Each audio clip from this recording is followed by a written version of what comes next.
Arestado ang isang lalaki matapos mahulihan ng iligal na baril sa checkpoint operation ng Lambayong Municipal Police Station at 1202nd Regional Mobile Force Battalion 12 noong Enero 11 taong kasalukuyan, alas 5 ng hapon sa Border Control Point, Barangay Tinumigues, Lambayong, Sultan Kudarat.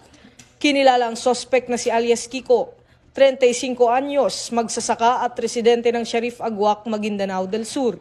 Habang minamaneho ang kanyang motor, napansin ng mga pulis ang isang kalibre 45 na pistol na nakausli sa kanyang jacket. Nabigo siyang magpakita ng kaukulang dokumento. Nasamsam ang naturang baril at magasin na may 8 bala, voter's ID at ang kanyang motorsiklo. Ipinaalam sa sospek ang kanyang mga karapatan at dinala sa himpilan para sa kasong paglabag sa Republic Act 10591 o ang Comprehensive Firearms and Ammunition Regulation Act.